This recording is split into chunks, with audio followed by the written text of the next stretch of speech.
Gutter! It's a gutter! It's just a gutter. Hello, Sounds of the Mountain storytelling fans. Once again, I am wearing a Sounds of the Mountain storytelling shirt to prove that I am making this video especially for you. Now, beside our house, right beside our house, just outside the kitchen door, there's a tree. It's about 2 stories tall. It's an avocado tree. It's only about maybe that big around at the bottom, and it goes right up beside the house, maybe 18 inches away from the side of the house. So an exterminator came by, and he told me that I needed to cut off the branches on that tree that touched the side of our house because bugs would crawl up the tree, crawl up those branches, and have access to the house. And I thought, well, that seems like a lot of work for those bugs because, you know, we have, our house is sort of tilting a little bit in several different directions. So not all of the windows close all the way, and the doors aren't exactly even, and there's cracks in the foundation. So it seemed like me there was a lot easier way for bugs to get into the house than climbing all the way up that tree, but cutting those branches off was a lot easier than fixing the foundation. So I was standing at the bottom of the tree looking up, and there were some low branches that touched the house, and there were some middle height branches that touched the house, and there were some very high up branches that touched the house. Now, a smart person would have gotten a ladder and would have leaned the ladder against the tree or the house to cut off the highest branches. A less smart person would climb up onto the lower branches and then climb up onto the middle branches, cut the top branches, climb down to the lower branches, cut the middle branches, climb down to the ground, and cut the low branches. An even less smart person would cut the lowest branches first, reach up and cut the middle branches, and then be standing on the ground looking up at the highest branches, wondering exactly how he was going to cut the highest branches. So there I was, standing on the middle branches and the lowest branches, which were on the ground now, staring up at the highest branches, trying to figure out what to do. And then it occurred to me what I ought to do is I ought to just climb up on the composter. And if I climbed up on the composter was right under the tree. Now our composter is on each side of it has, I don't know, maybe a 3-foot tripod that the barrel sits in between. And then there's a pole that goes through those 2 things so that you can spin the barrel to speed up the composting. And it's not a round compost barrel, it's an octagonal compost barrel, so it has flat sides. So it's easy to stand on. So I climbed up on top of the compost barrel to reach up to cut the highest branches with my 24-inch garden shears. And I cut 2 of the branches and everything went fine. And I cut the 3rd branch and it fell deliberately, I think, directly at me. It was sort of angry that I had the audacity to cut it off the tree. And so when it fell, I had to dodge out of the way. And when I dodged out of the way, I moved my feet. And when I moved my feet, I started the barrel rolling in a counterclockwise direction. So now I had to get my feet moving so that I could stay up on the barrel. And what I wanted to do was jump off the barrel, which was increasingly going faster and faster. Now, I don't know if you've ever done any barrel rolling or any log rolling, but I did internet search this, and the first thing when you type in log rolling or barrel rolling into the internet search bar, you know how these little prompts come down? Things that you might also want to search, related subjects. When you type in log rolling, in the related subjects, the things that come up first are first aid, sprained ankles, and neck and back injuries. So it's not the safest sport in the world. And by this point, in the isolation coronavirus thing, you've watched every channel that there is. So you've probably been way up there in the ESPNs, and you've probably spent hours, like everyone else, don't be ashamed, watching log rolling competitions.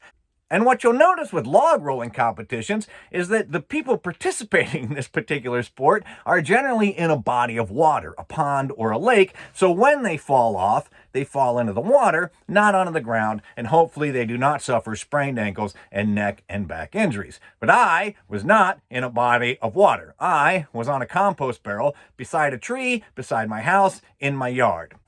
And the first thing that I wanted to do was get rid of the 24-inch garden shears because I didn't want to fall on them when I eventually jumped. And I had several directions with which to get rid of the garden shears. I could throw them that way, but the problem with throwing them that way was that they would probably go through my neighbor's kitchen window, and I didn't want to have to fix that. I could throw them behind me, but directly behind me, there was a window well, and on top of the window well is a plexiglass window well cover, and I didn't want to throw the shears that way because I was afraid I'd break the window well cover, then I'd have to go to Lowe's and I'd have to expose myself, to the virus, and I didn't want to do that. And I could throw them in front of me. Now, directly in front of me, there's like a little picket fence that sits up on top of two railroad ties that form a small wall, and then there's the rest of the drop down to our little area of the yard right there, which is, probably a 5-foot drop from where I was running on top of the compost barrel, and that is the direction that I thought would be the safest to go, so I don't want to throw the shears that way because I didn't want to land on them. Or I could drop them down on this side of me and they would fall into that 18-inch space between the compost barrel, the tree, and the house. And that seemed like the safe place to put the shears because hopefully, God willing, I wasn't going that direction. So I was just getting ready to drop the garden shears between the composter and the house when it occurred to me as I was running along on top of the barrel, well, I wondered if I had my phone with me. Now, this is why I wondered if I had my phone with me. During the whole isolation thing, my wife and I got to doing a whole bunch of walking and running. So every night, my wife and I would sit down and we'd compare how many miles we had run or walked that day, just kind of a friendly competition. Now, I have on my phone a pedometer that came built in with the phone, and that is the one app that I use to record my daily steps and mileage. My wife, however, has an app for every single activity she does. I don't care if it's running, walking, hiking, kayaking, canoeing, high diving, washing dishes, knitting, making cookies. Whatever activity she does, she has an app for it. And each one of those apps convert each one of those activities into steps and miles so that she knows exactly what she did with each activity every day. Oh, and she got into yoga. And all throughout the last year, she's been trying to get me into yoga. And I got to tell you, I don't like yoga. I mean, I like yoga. I like to be flexible. I think yoga is an interesting thing. I don't like to participate in it, mainly because usually you have to watch a video because I don't know how to yoga. And whenever you're watching a yoga video, there's always somebody telling you how to breathe. They're like, assume the dog position and make sure that you breathe. Breathe in, breathe out. Breathe in, breathe out. Feel the earth breathing with you. Breathe in unison with the universe. Breathe with the stars. Breathe with the moon. I cannot stand all of the breathing that is involved with yoga. If I could do yoga without somebody telling me to breathe, I might do yoga. But she kept at it. Why don't you do yoga? Yoga's great. It helps. It makes you more flexible, so on and so forth. And I was like, I don't like yoga because I don't like the way they talk about breathing all the time. So anyway, I wanted to check my phone. I wanted to make sure that I had it on me. I wanted to make sure that my little pedometer was on so that it was recording these steps, because there I was, barrel rolling, and I didn't want to lose all those steps. And then it occurred to me that the barrel was going counterclockwise, and I hoped that I wasn't going backwards, because I was afraid if I was going backwards, I would be taking negative steps. And when I got to the end of the day to sit down to compare miles with my wife, she'd be at like 28 miles, and I'd be at like -4 miles. So I really wanted to check my phone, and I was reaching back in my pocket to get it, and that reminded me of my mother-in-law. Now, my mother-in-law, she decorates like crazy for every single holiday that there is. And for Christmas, she puts lights on every square inch of her house. They have a 2-story A-frame, and she likes to put lights all the way up, the triangle, and all the way down the triangle, all the way along the edge of the roof. And one year, she was out there putting the lights up, and her husband, my father-in-law, he had to go into town. Now, they live like an hour from town, and this was before cell phones, and he said to her, I don't want you to go up on the ladder and put those lights along the edge of the house while I'm not home, because if you fall, nobody's going to be here to rescue you. So she said, okay, that's fine. I won't do it while you're gone. And then he left, and then she got the ladder because she has the ladder. Unlike me, I have a ladder, but I keep it in my neighbor's truck because it belongs to him. So anyway, she got up on the ladder and she did the lights up on the high part of the roof. And he came home and he said, you did the lights, didn't you? And she said, how did you know? And he said, because I called several times and you didn't answer the phone. So the next time he went into town, he said, don't put the lights up on the house when I'm not here. I don't want you on the ladder. I don't want you to fall. She said, of course I won't. I would never do that. I've learned my lesson. And as soon as he was out of sight, she took the cordless phone and she put it in her back pocket and she climbed up on the ladder and she was putting lights up. And that way, if he called, she would have the phone with her. And the phone rang. And she knew it was probably him, so she got excited. She had on work gloves, and she would like hold the lights like this and then staple them with a staple gun. But when she got excited because the phone rang, she stapled her glove to the wall in such a way that she couldn't get her hand out of the glove. So this hand was like stuck to the side of the house, and in order to answer the phone, she had to drop the staple gun, reach back and get the phone out of her back pocket, and she dropped the staple gun, and then she got the phone, but she was nervous, so she fumbled it, and it fell too, and she had to stay up there on the ladder with her hand stapled to the side of the house until my father-in-law got home, and then, of course, she was busted. So anyway, there I am, running on top of the barrel, and I got my phone out, and sure enough, I did have my pedometer on. It was recording my steps, and they were recording forward, not negatively, so I was happy about that. I put my phone back in my pocket. I took the shears, and I got ready to drop them between myself and the composter and the house.